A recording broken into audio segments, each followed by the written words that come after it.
આફ્રિકામાંથી 205 જેટલા ભારતીયોને ડિપોર્ટ કરવાની જે માહિતી હોય છે તે સૂત્રો તરફથી મળી રહી છે, જેમાંથી 33 જેટલા જે ગુજરાતીઓ હોવાની પણ માહિતી મળી રહી છે। ત્યારે ન્યૂઝ 18 ગુજરાતીની ટીમ હાલમાં મહેસાણાના લાગણજ ગામ ખાતે પહોંચી છે, જ્યાં મોટો પ્રજાપતિ વાસ આવેલો છે। આમાંથી પણ એક યુવક ત્યાં રિપોર્ટ કર્યા હોવાની માહિતી મળી રહી છે, પરંતુ જ્યારે આ પરિવાર સાથે વાતચીત કરવાનો પ્રયત્ન કર્યો ત્યારે જાણવા મળ્યું કે આ પરિવાર હાલમાં અમદાવાદ છે।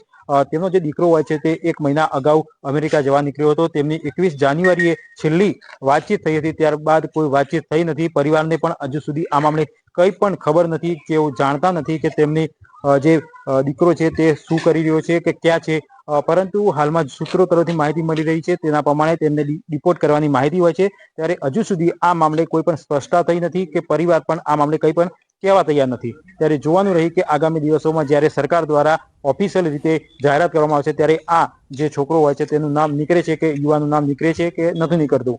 કેતન પટેલ, ન્યૂઝ 18 ગુજરાતી, મહેસાણા। તો અમેરિકાથી 37 ગુજરાતીઓની હકાલપટ્ટી પાદરાના લુણા ગામની ખુશ્બુ પટેલને પણ પરત મોકલાઈ। ખુશ્બુ અમૃતસર એરપોર્ટ પર પહોંચી છે। ખુશ્બુ પટેલના કાકા પ્રવીણ પટેલનું નિવેદન, 25 દિવસ પહેલા ખુશ્બુ અમેરિકા ગઈ હોવાની પરિવારે કબૂલાત કરી। 1 વર્ષ પહેલા ખુશ્બુના લગ્ન થયા હતા, પોતાના પતિ પાસે અમેરિકા ગઈ હતી। અમેરિકામાં હકાલપટ્ટી કરતું હોય તો ભારત સરકારે પણ આકરા પગલાં લેવા જોઈએ તેવું પરિવારજનો કહી રહ્યા છે। ખુશ્બુ પટેલ છોકરી રહે છે, મારી ભત્રીજી જ થાય, તે 25 દિવસ પહેલા અમેરિકા ગઈ હતી અને ત્યાંની સરકારે એને ડિપોર્ટ કરી છે। હવે શું કારણે કરી છે એ અહીંયા પરત આવે ત્યારે જ ખબર પડે। અમને એટલી જ ખબર છે કે એને ડિપોર્ટ કરી છે। અમેરિકામાં ગેરકાયદેસર વસતા લોકોને બહાર કાઢવાની કામગીરી શરૂ થઈ ગઈ છે, જેમાં ભારતના પણ કેટલાક લોકોનો સમાવેશ થાય છે। સુરતના કેતુલ પટેલ નામના વ્યક્તિ ગેરકાયદેસર રીતે અમેરિકા ગયા હતા। કેતુલભાઈ ડિંડોલીમાં શુભ વાટિકામાં પોતાનો ફ્લેટ વેચીને અમેરિકા ગયા હતા।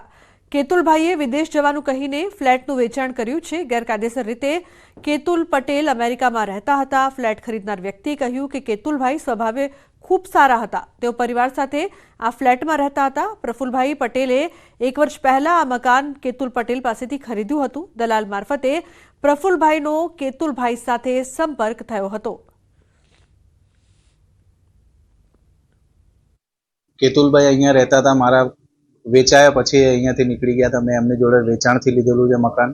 હું એમના કોન્ટેક્ટમાં દલાલ થ્રુ આવેલો, અમારી ડીલ થયેલી, મને મકાન ગમી ગયું પછી, અને બહાર જવાની વાત તો કરતા હતા એ કે આ મકાન વેચીને મારે વિદેશ જવાનું છે ને અને તેને કઈ રીતે જવાનું હતું, ક્યાં જવાનું હતું એ આપણે સંપર્કમાં નહોતા। 12 મહિનાથી એમના સંપર્કમાં કોઈ આપણે આવ્યા નથી।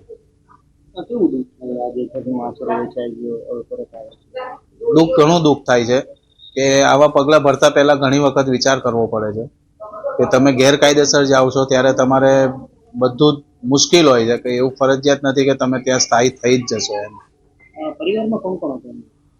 એમના પરિવારમાં 4 વ્યક્તિઓ હતા, હસબન્ડ, વાઈફ, એક છોકરી ને એક છોકરો। તો બુલેટિનમાં હાલ રોકાઈશું એક બ્રેક માટે। આપ જોતા રહો ન્યૂઝ 18 ગુજરાતી।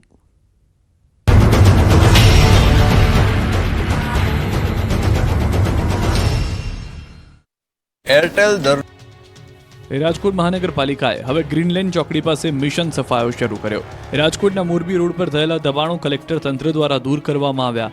રાજકોટના ગ્રીનલેન્ડ ચોકડી નજીક સરકારી જગ્યા પર દબાણો કરાયા। આ અંગે અનેકવાર નોટિસ આપવા છતાં કારખાના તેમજ 4 ઓરડી અને નર્સરી બનાવનારા ગાંઠતા ન હતા।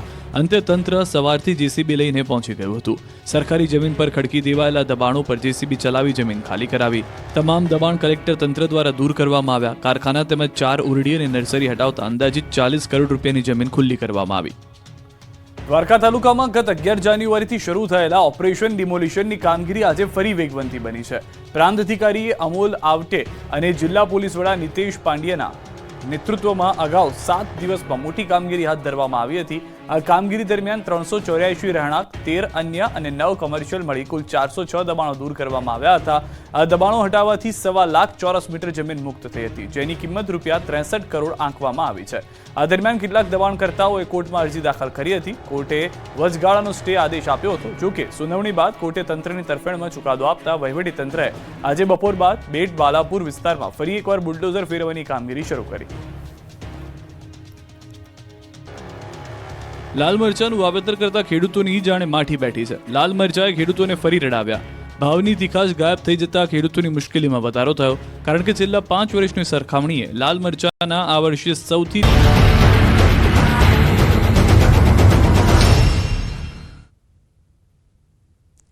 Welcome back. સમાચારમાં આગળ વાત પાટણની રાધનપુર નગરપાલિકામાં વફાદારીના શપથ કોંગ્રેસ દ્વારા ઉમેદવારોને લેવડાવ્યા શપથ.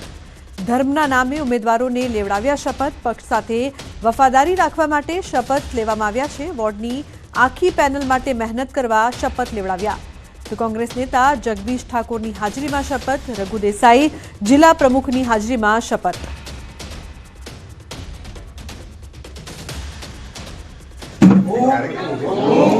મારા ધર્મના સોગંદ ખાઉં છું કે પ્રતિજ્ઞા કરું છું કે હું કોંગ્રેસ પાર્ટીને સદા વફાદાર રહીશ. કોંગ્રેસ પાર્ટી જે પણ નિર્ણય લેશે એમાં કાયમ માટે હું સંમત રહીશ. હું મારી પેનલના મારા સાથે લડતા ચારે ચાર ઉમેદવારોને મત સરખા મળે એના માટે પણ પ્રતિજ્ઞા લઉં છું. અને કોંગ્રેસ પાર્ટીને કાયમ માટે વફાદાર રહીશ. લઉં છું. ભારત માતા કી કોંગ્રેસ પાર્ટી રાહુલ ગાંધી રાહુલ ગાંધી સોનિયા ગાંધી પ્રિયંકા ગાંધી. તો અન્ય મહત્વપૂર્ણ સમાચારની જો વાત કરીએ તો સિરિયલ કિલર ભુવાની મોડસ ઓપરેન્ડીથી હત્યા. અમદાવાદના બાપુનગરમાં પિતાએ કરી પોતાના જ પુત્રની હત્યા. સોડિયમ નાઇટ્રેટ પાણીમાં પીવડાવીને હત્યા કરી નાખી. 10 વર્ષના પુત્રની પિતાએ હત્યા કરી છે. પુત્રની હત્યા પત્ની મહેસાણા જતા પિતાએ બાળકોની હત્યા કરીને આત્મહત્યા કરવાનું વિચાર્યું. દીકરાને ઝેરી પ્રવાહી પીવડાવ્યું. દીકરો મૃત્યુ પામતા પિતા ફરાર થયો હતો. જોકે પોલીસે તેને દબોચી દીધો છે.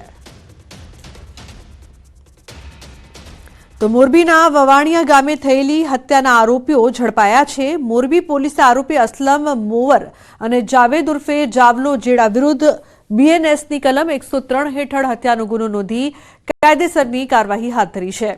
2 ફેબ્રુઆરીએ મૃતક વસીમ અને બીજા 2 આરોપી શિકાર અર્થે નિર્જન સ્થળે ગયા હતા, જ્યાં મૃતકે શિકાર કરવાની જીદ કરી હતી, જેમાં ત્રણે વચ્ચે માથાકૂટ થઈ હતી અને બંને આરોપીઓએ વસીમને ગોળી મારીને મોતને ઘાટ ઉતાર્યો હતો.